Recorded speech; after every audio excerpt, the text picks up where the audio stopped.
Bada boom, bada bang, bada max, cushion, gang. You like that little rhyme? We are back today. More mileage in the Brooks Glycerin Max. Gonna do a revisit on this thing, see how it stacks up to the newer releases in the category and whether or not it should be a good shoe for your rotation.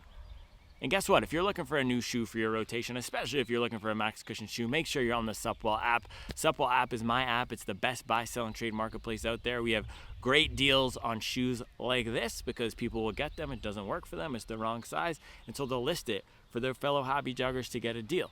Also, we have the Spring Community Challenge coming soon. Starting in May, I'll put the link in the description below, all the information. We're also gonna do a post on Instagram, but it's gonna be super fun. It's called Run Some Dang Hills. I'm programming 4 weeks of workouts. It's $30 to join. You get the month of workouts. It's one each week. It's a nice hill running progression. We're also gonna do some marathon style, half marathon style paces in there. You'll get a running shirt or a t-shirt. You'll get stickers, and you also get a community. And if you're not already part of the app, you get the whole month included with that $30 sign-up fee. So check it out. Get in with us. Supwell app. Enjoy today's video.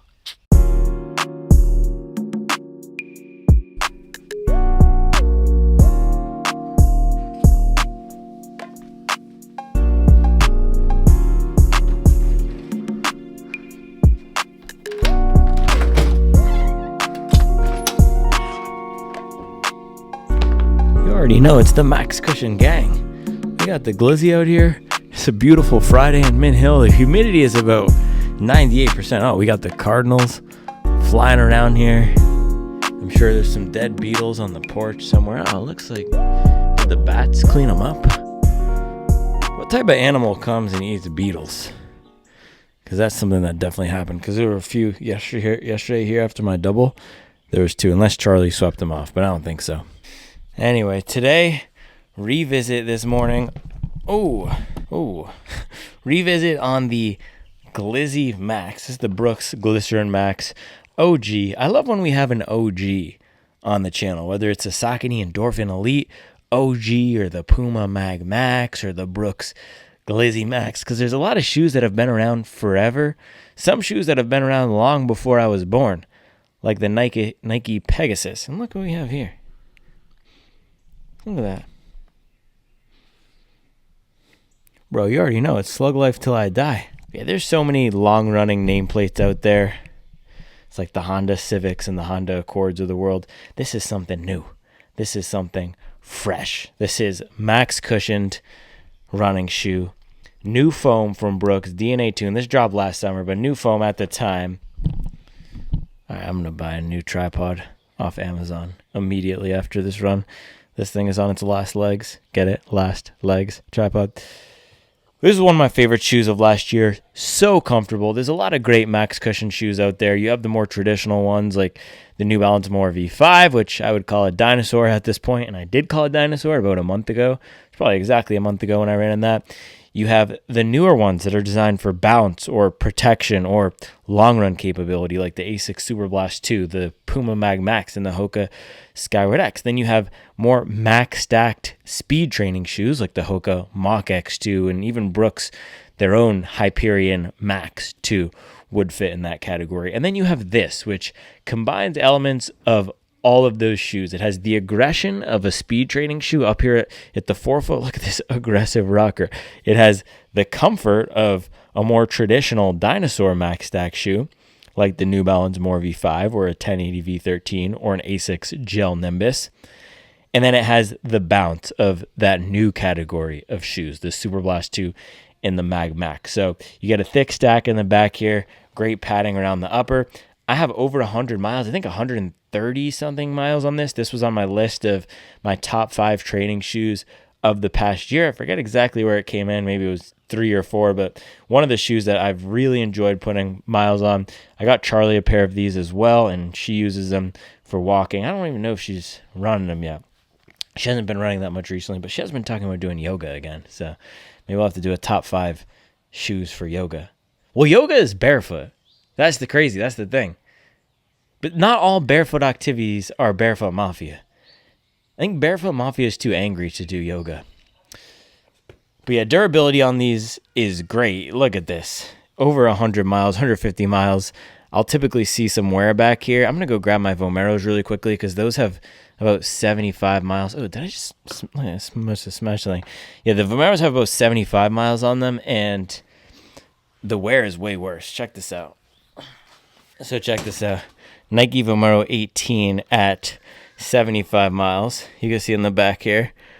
This is worn all the way down. And what's interesting about this rubber is Nike put these really thick nubs. They did the same thing on the Streak Fly, which was amazing for landing up at the front and just ripping.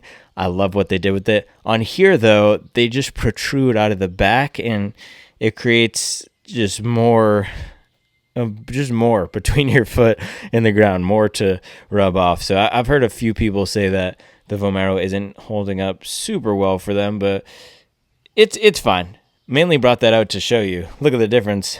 Nearly twice the number of miles on the Glycerin Max, and this thing is pristine. Let's take a look at the MagMax. This thing has 200 miles, and this is holding up pretty well also. So good durability, great cushion. I threw this in the Stack Raider a few weeks ago. It came in at 39 millimeters in the back. You also have the wide base here, so if you compare it to the MagMax, it's not as wide as the MagMax, but the foam wraps creates that cradle for your foot. And it's also just a good-looking shoe. I actually really do like the design of this. It looks modern, it looks fresh, but it retains that classic Brooks traditional vibe. So this morning we're going to lace them up, do a recovery run around here, get 10 miles. I think I only have to run once today, which is nice. Do some good recovery. And I'll let you know my updated thoughts on them. I like doing these revisits to run these shoes every so often. It's good to refresh and compare them to all the new releases like the Vomero and the Nimbus. So let's do this thing.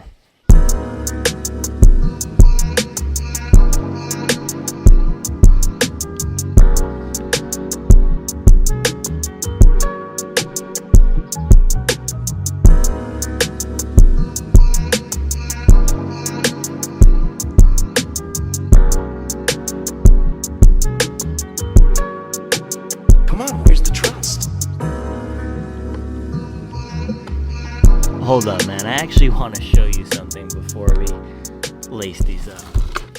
So take a look at this. Sometimes I think we can lose the purpose of having a shoe rotation. But look at the difference between these two shoes. These are two shoes that I've run this week, or I haven't run the Glizzy Max yet, but I'm about to. But this is one of the cool things about the shoe market in 2025. Just look at the difference between these two. On the left, we have the Nike Streak Fly 2 right here, and on the right, we have the Brooks Glycerin Max. This thing is 20 millimeters of stack in the back. The Glycerin Max is 40. Look at the heel on the Streak Fly. Let me actually grab the calipers. Hold on. Yeah, look at this. Heel of the Streak Fly, 74 millimeters. The heel width of the Glycerin Max, 98 millimeters. Then if we look at the foam that we're getting on the outside, the Streak Fly is 30, and it's actually lower when your foot is down under there. And the Glycerin Max on the outside is 58, so double. And then if we look at the weight, the Streak Fly comes in at 137 grams, and the Glycerin Max, this thing comes in at 332 grams, 200 grams heavier. So this is the exact point of having a shoe rotation. And one of the cool things about all the options that are on the market right now, there are such different kinds of shoes that we can buy. And that's why I love testing all of them. And we also want to use the right shoes for the run. So all this cushion and comfort for going long, and then something stripped down and streamlined like this. This feels like a paperweight. It's so light. And this is for fast, high-end speed. There's nothing here that you don't need. It's all designed for ripping. So cool diversion right there. At least I think it's cool. And that's really the point of me bringing out all the specs and the measuring and the stack check and all the things we do. It's to highlight the differences like that. The minute differences in the category 10 grams here and there, it's not going to make any change in the ride experience out there. But when you compare Streakfly to Glycerin Max, we can really see the broad array of shoes on the market. Alright, lacing up the Glycerin Max here. This shoe has some wear on it, man. It's showing some dirt. It's well loved. 130 well loved miles. This was the shoe that I would use a lot last year during my Chicago build when we would do family runs. So Mason would ride her bike and Charlie and I would jog, alternating who pushed the stroller. It's a really good family run, jogging stroller type of shoe. Because it has enough firmness to push off, but then it's just comfortable. So one thing I should note here is some people had an issue with blistering or the upper and the back digging into their foot in a certain way. I also think maybe the foam wrapping bothered some people. Not me, but that is something to note. Maybe ask about it on the Supwall app if you have a certain type of foot. But yeah, super comfortable in the step in here. Upper fits true to size. Good room. It has a comfort vibe to it, not a speed training vibe. For example, that Streakfly, that thing felt like a sock with how tight it is. There was no room up at the forefoot at all. But with the shoe like the Streakfly, you're going to have that on your feet for 25 minutes or below. This is designed to be a longer mileage shoe. All right, walk test.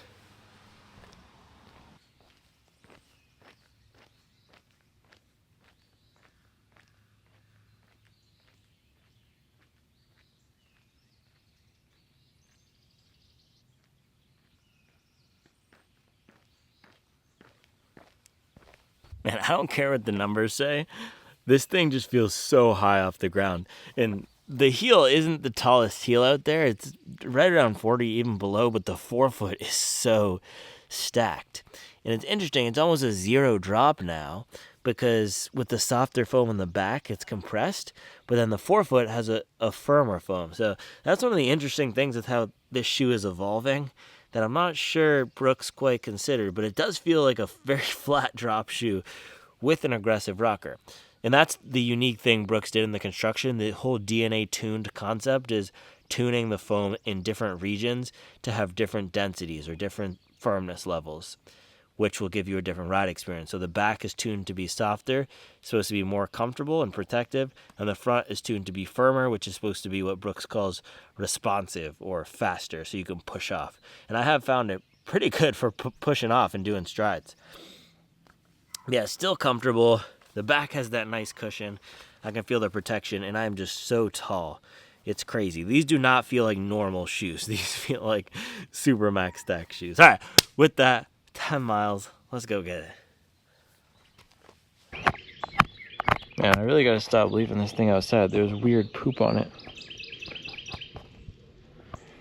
That's not Supwall certified. You already know how we're coming today. Boom. Max Cushion Gang. Going off the brain. It's a little overcast, so I hope it doesn't rain. Alright, let's get out of here. Oh, dude. Some shoes are just so good. This is one of those shoes, 2 steps, jogging. And it makes me remember everything I loved about it.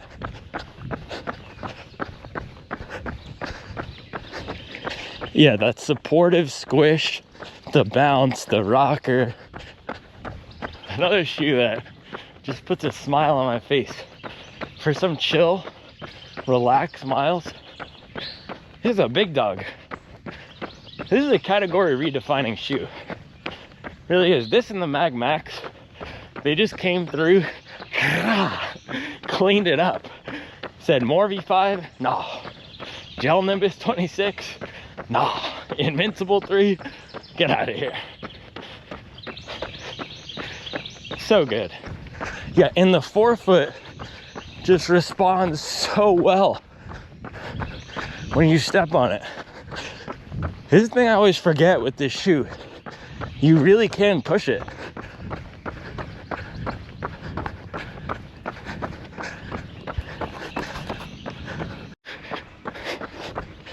Yeah, I'm just about 4 miles in here or something, but this is better than I remembered.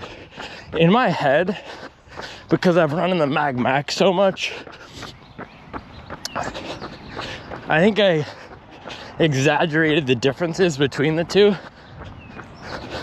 That the MagMax was the bouncy one, and this was just about the comfort, but this is surprising me with how bouncy it is. It is so bouncy. Yeah, this forefoot foam is just really coming alive this morning.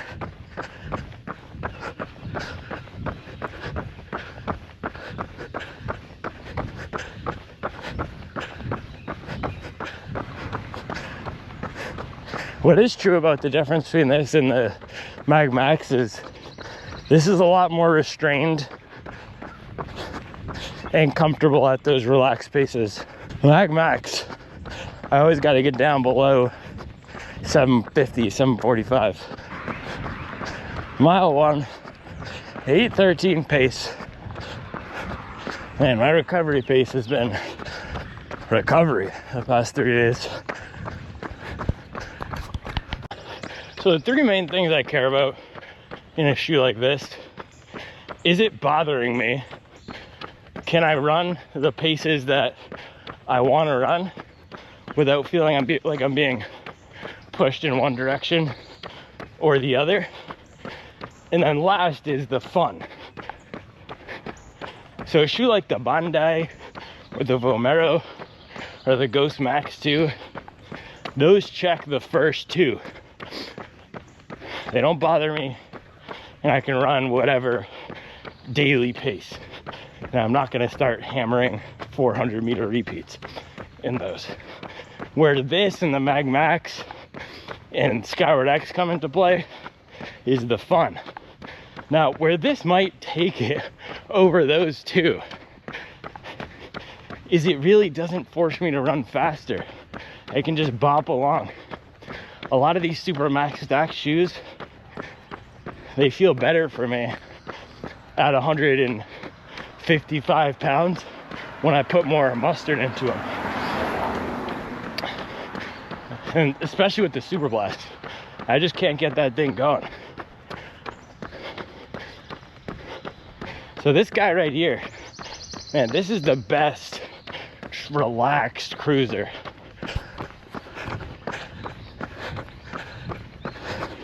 This is a recovery day weapon. So I was watching the draft last night. I'm a Pats fan. They took Will Campbell, good old boy, on the O-line from LSU. It's never a bad idea to take a left tackle to protect your young QB. Very uninspiring pick, but solid. The left tackle is like the MagMax of shoes. Or I guess the MagMax of positions. But what was so interesting to me, well, the other thing was the Panthers. So I live in Charlotte, and I'm not a Panthers fan, but I would like to see them do well. They drafted a wide receiver in the first 10 picks who people had as the 5th or 7th best wide receiver. Just completely puzzling decision. But what was so odd to me was there's this one dude, I think his name was Shamar Stewart.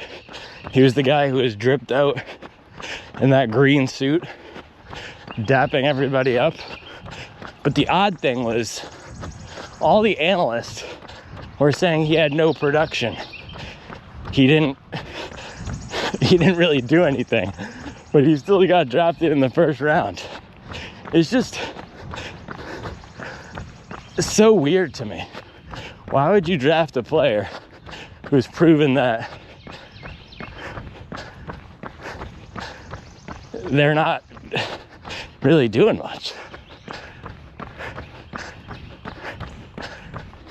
But it's interesting to see the different draft philosophies, because then you have guys like Jackson Dart, the QB who went to the Giants, who through the entire draft process went above and beyond to do extra throws to go to the Senior Bowl.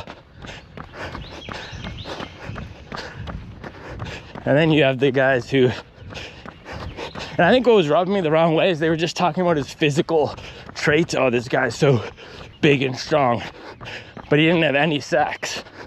I think he had 4 sacks in his entire career.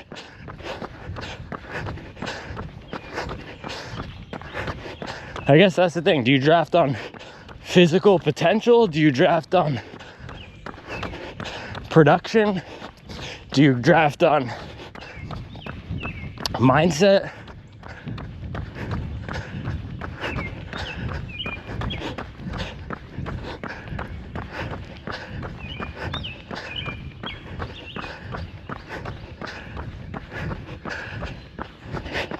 If I were a GM, I'm drafting whoever grinds the hardest. Give me the slug life, guys. I really believe you can't coach mindset. You can't train mindset. Whenever I hire, and whenever I've hired in my career, the number one thing I look for, well, I don't care where you went to school. I don't even care where you worked. Like, what can you do? What's your attitude? You can't change attitude.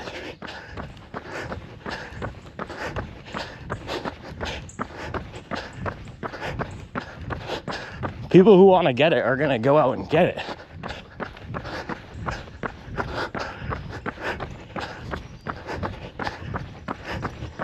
You got to have the dog in you. And the worst hires I've made in my career, my short career, I guess moderate career so far, but Ivy Leaguers, those are the worst hires. Just looking at people's resumes and hiring on resume. And that's the same thing with the draft.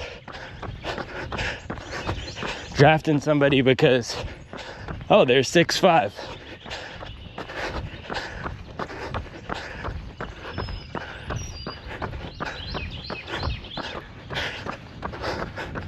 The way I view training is skill development. So with running, the skill of endurance, of being able to endure or persist under moderate fatigue. I was talking to my friend Cam about this the other day. The verbs endure and suffer, they have the same root in Latin. So it's a skill. Suffering is a skill. That's one of the things we train. And then the skill of speed, of opening up our stride, the mechanics needed to run for longer at a higher fraction of our maximal pace. And then also the skill of strength, which will increase that maximal pace, the force we can put down through our foot strike. And there's other skills like fueling, recovery, the double day, knowing when to reduce our volume, knowing when to inject different paces. Those are the mental skills.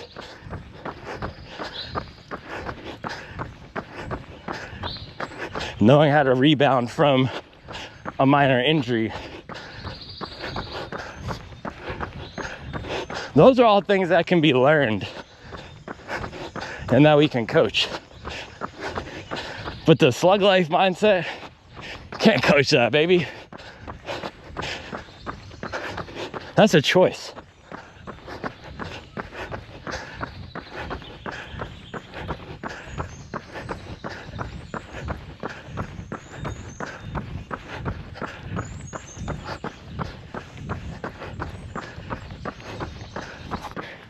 Halfway through here, 5 miles. And there's the old aphorism, right? You can do anything if you put your mind to it. I don't believe that. I do not believe that. We all have limitations, but if you make the choice to be a beast, it will unlock a whole lot more opportunities and make it a heck of a lot easier to get where you want to go than if you tell yourself you can't, or it's too hard, or think about all the barriers. It's just making the choice. You gotta choose to be a slug. These are just so addicting to running. The best way I can describe them is it's like a chocolate covered pretzel. You know what I mean? The sweet and the salty. You just want more and more. That's what this 4-foot feels like. It's just so good, man. It's the best of both worlds. I might have to drive to Whole Foods later, pick up a pack. The thing is, a container of chocolate covered pretzels at Whole Foods costs about as much as a Brooks Glycerin Max. So the difference here, I finally figured it out after 140 miles. The winning quality in this one is the toe off experience. And I don't know if it's getting better after all these miles, but this foam is just perfect in the front. The DNA tuned for popping off. It's the combination of the rocker and what they've done with this foam is just incredible. Oh man, just hit mile 10 and it's really starting to pour. We're home. And dodged a bullet there. I guess we got grazed. I am slightly moist, but not bad. Also, the grip on these is incredible. It's such a good shoe, man. There's so many great max cushion shoes, but this is an A+. It has that quality I was talking about yesterday. Hold on, let's get the stats here on the run. 10 miles, hour 20, 7:59. That's 4 straight recovery runs. I got a new test for you. A new heuristic. This is how you identify what you need to work on. Whatever workouts are the hardest for you to recover from, that's your weakness. For me, it's these 5K speed workouts, and faster they just destroy me. But these little doses of them, what I did in January and now what I'm doing again, they are really improving my overall fitness. It's my one weakness for sure. I can bang out 100, 110, 120 mile weeks, week after week after week after week, like nothing, and maintain a 730 pace. But as soon as I increase the intensity, it's serious recovery mode. But yeah, this shoe has that quality I was talking about yesterday that the Vomero 18 lacks. It's the ability to help you fight back once you get an hour into the run, once you get halfway into your long run. Does the shoe help you keep turning over the legs and give you more pop than a standard shoe? This has it. It's that chocolate covered pretzel, crunchy, salty, sweet 4-foot right here. This DNA tuned is just a complete banger, and it blows my mind that they messed it up so badly in the Glycerin 22. That's why I was so disappointed, because this is incredible, one of the best shoes on the market, and that thing felt nothing like this. The thing is, this is only $35 more. It is every single dollar worth of 35 more than that shoe. Just get this thing.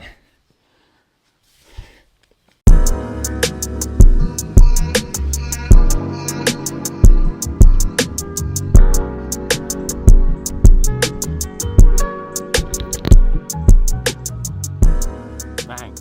Fridays used to be chill, man. Do you remember that? In college, I didn't even have class on Fridays.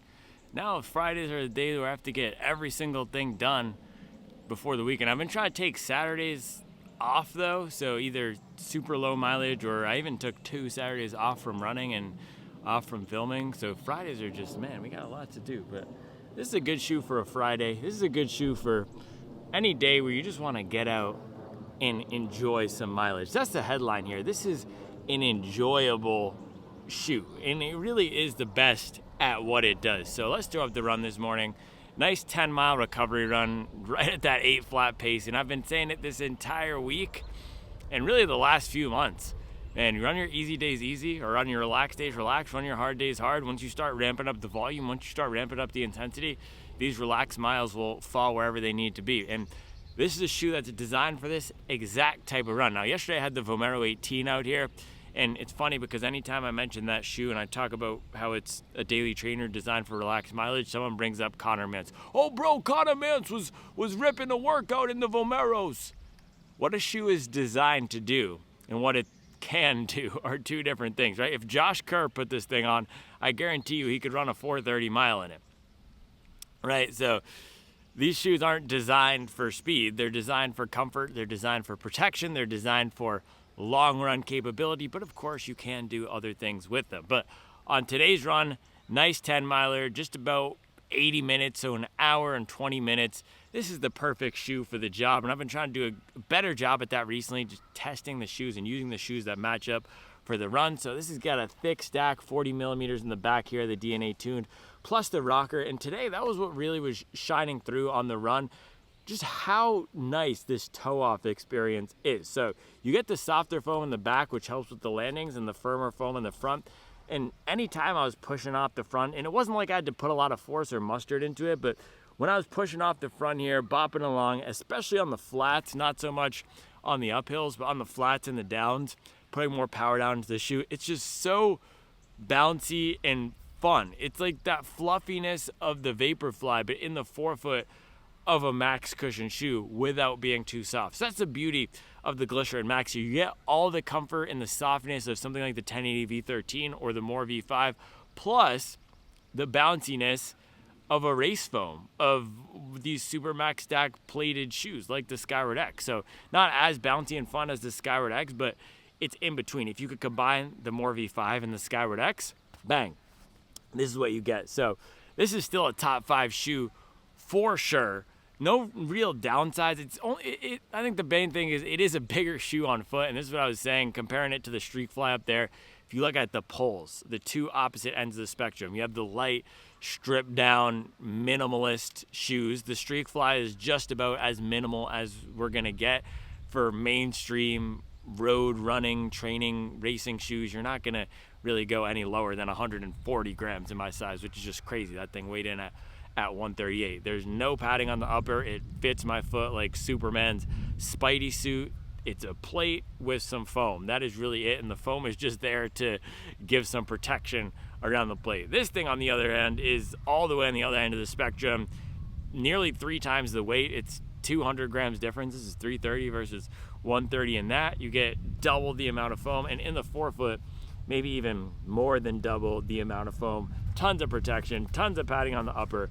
It fits big. So if you're having a rotation, this is the exact type of shoe you want to build a rotation. You don't have to get this one, but if you're increasing mileage, that's what these shoes are for.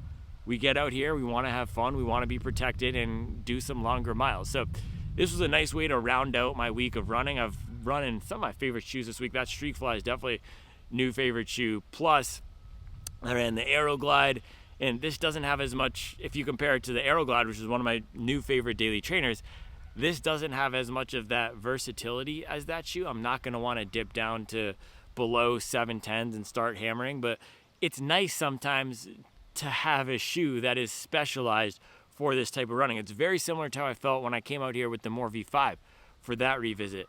That shoe, I didn't feel that I had to slow myself down or had to force myself to run in a certain zone. It's a perfect recovery shoe.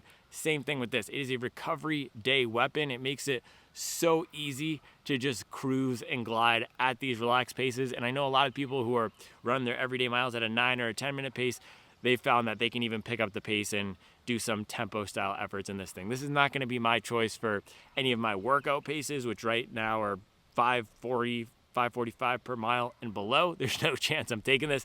Those are the days where I do want the lighter weight, more aggressive plated options, and especially with having that rigidity of the carbon in the forefoot to push off. But for these everyday miles, just perfect. So this is still a big thumbs up for me. Let's close it out by answering those 3 questions that we always answer on the revisits.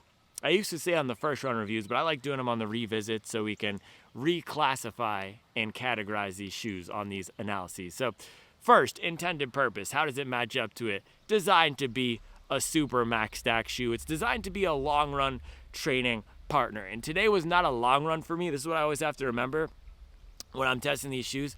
But 10 miles or 80 minutes is going to be a long run for most people. So the majority of runners out there, the vast majority, are going to have a shoe like the A6 GT or the Brooks Ghost or the Brooks Glycerin, a more standard shoe, Saucony Ride, Nike Pegasus, Adidas Ultra Boost even. But those are the types of shoes that most people are doing their everyday miles in, running a 5K 3 or 4 times a week. So if you're upgrading for marathon training or half marathon training, your long runs are now going to be an hour versus 40 minutes, maybe an hour and a half, 2 hours if you're doing marathon training. That's what this is designed to do for those longer efforts where not everyone is going to be hammering marathon pace in their long runs, right? This is not the shoe I do for that. But for a day like today where it's all about the mileage, it's all about getting here and moving the legs, beautiful, so perfect, so easy to run in. That's a quality that I look for in these shoes. Like I was saying out there, doesn't bother me, easy to run in, plus some fun.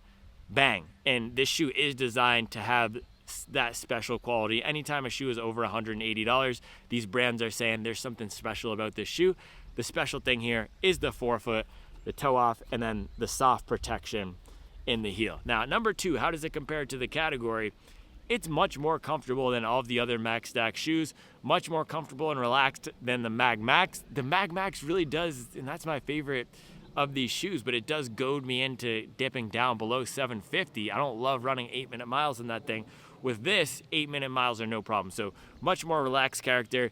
Definitely not a faster shoe like the Super Blast 2 is for some people. And the thing about the Super Blast that, and why so many people like it, and a reason that I do not, people love the versatility of that shoe. Oh, you can do long runs, you can do short runs, you can do relaxed runs, you can do fast runs.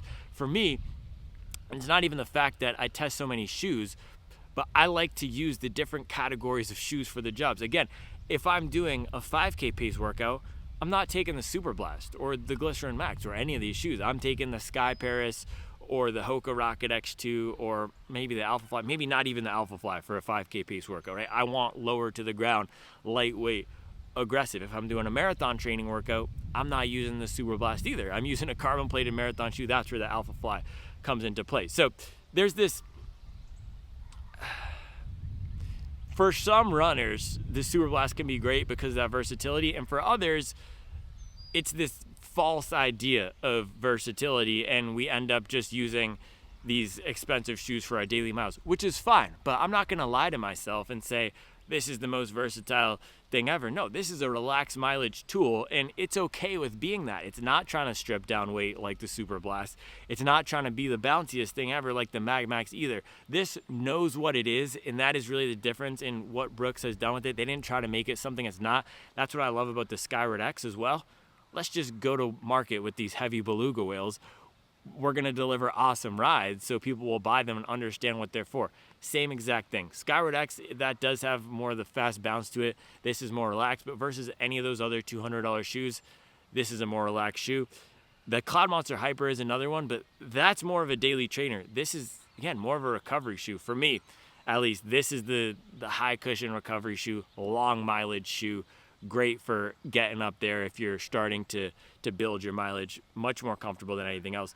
MagMax is the most versatile for me out of this category. So if you do want a better deal and a shoe that you can more comfortably pull for multiple runs out of the week, that would be the MagMax. Now, number 3. You already know who it is over there. It's the Barefoot Mafia. Number 3, how does this compare to everything else on the market? So $200, it's on the more expensive side, but you're getting what you pay for here versus the Glycerin, versus the Ghost. You're getting more cushion, more fun, better performance, better foam. This is one of the top tier shoes. Not only is it one of the top shoes because of the price point and because you get more foam, but it's one of the top shoes in its category. It's really an excellent shoe like the Nike Alpha Fly 3 for marathon training and racing. Like I'm trying to think of another one. What are the truly excellent shoes at what they do? I think Nike Alpha Fly 3, A6 Nova Blast 5, shoes that exemplify the category. Solomon Aeroglide 3 for versatile daily trainer, right? Hoka Mach X2 for a long run shoe for marathon training, and this for a comfortable mileage building tool. It's gonna take the impact off, gonna make it easy to run. It's gonna make you feel like you're floating on a cloud. It's an excellent example of what running performance footwear can add into your training arsenal. So I absolutely love it. It's shoes like this that remind me the purpose of building a rotation and having varied types of shoes. You don't need to go out and spend $200. You can get a deal on an Asics Gel Nimbus 26 or a Nike Invincible 3. But it's a good reminder that, hey, the reason these shoes exist, it's not just a play for the brands to make us spend more money, but if we are doing higher mileage training, or if we are starting to specialize more like I'm doing, I'm not gonna run all of my workouts in one shoe. You can. You really can do that. Something like the Saucony Ride is designed to be able to do that. But if you do enjoy the shoe collecting as a hobby and running as a hobby, maybe you have 3 or 4 shoes. You have your long run shoe, you have your race shoe, you have your everyday shoe, and then you have your comfortable mileage shoe. This is it right here. This makes it so easy for me to hit high mileage. Just an excellent example. So Brooks knocked this one out of the park. I don't think we're gonna see an update to this until next year, likely. So yeah, maybe we'll get this up to 200 miles. I absolutely love it. I can see myself pulling for this a lot, especially once I start building mileage again. I've mostly been sticking at 100 miles a week. But yeah, it's a banger. Supwell certified. Same stuff, just a different day. All right, I'll be back tomorrow with another video.